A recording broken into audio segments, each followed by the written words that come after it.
Hello and welcome to Local Matters. I'm your host, Amanda Marini Road. Today with me now is Jessica McLeod, so welcome to the show. Thank you. It's my pleasure. So Jessica, you are a registered dietitian with the Seaway Valley Community Health Center, right? Yes.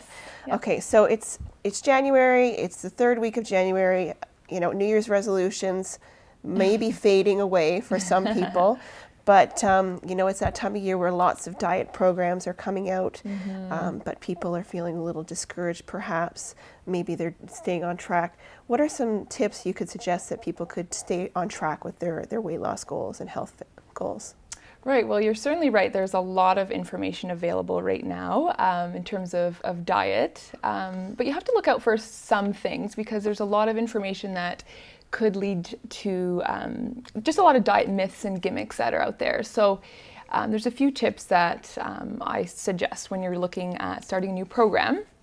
So first you want to look at is the program offering very quick results? So something like, you know, lose 30 pounds in 10 days. So usually if a program is really quick, you know, offering those quick results, it's a sign that it's probably not going to be sustainable and that it could even be unsafe. So these types of diets tend to be very low in calories and or completely omit a food group. So you run the risk of nutrient deficiencies, dehydration, fatigue, so not sustainable, not healthy.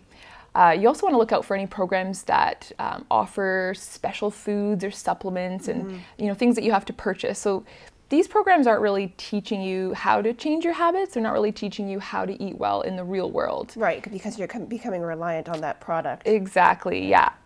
And you always want to think about long term. You know, can you see yourself doing this program for the rest of your life? If not, chances are that's a red flag for a fad diet and it's probably not going to be sustainable.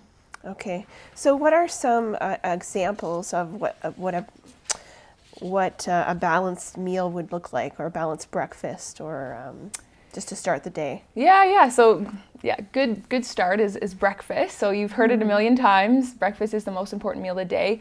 And it really is. So people who eat regular balanced breakfasts tend to have an overall more nutritious diet, tend to perform better actually at work and at school, and tend to actually manage their weight better.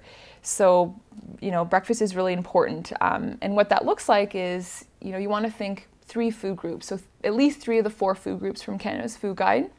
Okay. You want to make sure that protein's in the mix. So protein's really important at breakfast time. Often it tends to be where we lack in protein.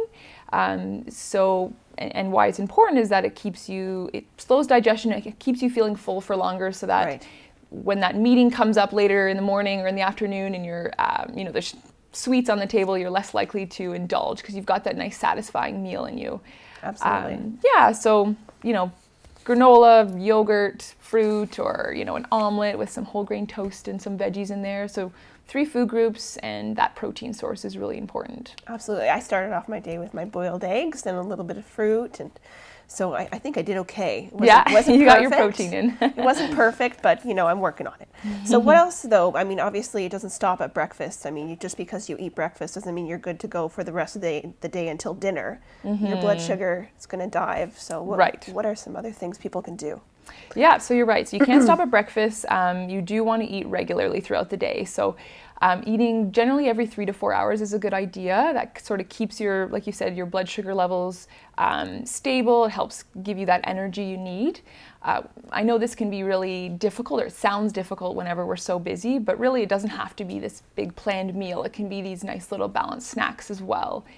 So again, protein is going to be important to help keep you full for longer, but also you want some nice complex carbohydrates. So more of your, you know, whole grains, sweet potatoes, legumes such as, you know, lentils and beans and things like that, yogurt, soy products. Those are going to help give you the energy you need throughout the day. Whereas the high processed, you know, sweets and white breads and white pastas and things like that, those will just sort of lead to, you know, you get a little sugar high and then it leads to a crash. So because it's so processed that it just goes through your system so quickly? Exactly, yeah. Okay. And then you're more likely to just overeat later on in the day. So you want those good carbs, you want protein, and then you also want fruits or vegetables at every meal if possible, and most snacks, because they're really going to give you that nutrition, that fiber, and that, the water without giving a lot of calories as well. So they're very important to include throughout the day. And any variety, it doesn't have to be a certain one. Great. The more colors, the better. Great. So what about drinks? What about liquid? Yes. So a lot of people will make a effort to change their food, but forget about their drinks, and drinks can really add a lot of calories and excess sugar that kind of sabotage your diet plan. So you want to, as much as possible, try to make water your main beverage. Try to avoid things like pop, sports drinks, specialty coffees, things like that, because those really just give you a lot of sugar and calories, but not a lot of nutrition. And so watch out for those. Your large double can contain, I think it's 270 calories, 14 grams of fat, and 6 teaspoons of sugar. So if you had, some of those throughout the day, that's going to put a big damper on your plan. That's a huge amount of calories. It is.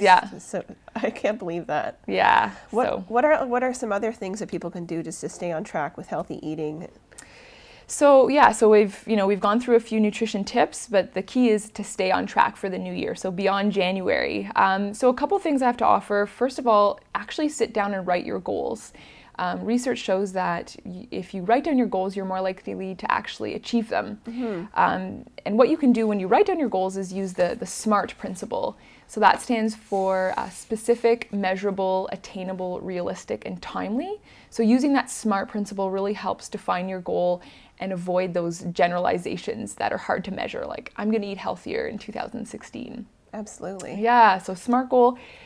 Start small is so important too. We all have good intentions of changing everything in our life, but the fact is that it's very hard to change your behavior. So small steps, slow and steady always wins the race.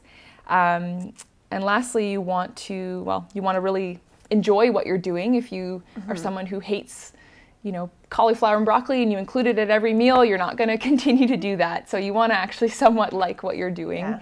And know that life is challenging. You want to be resilient. There's going to be some weeks that aren't so good.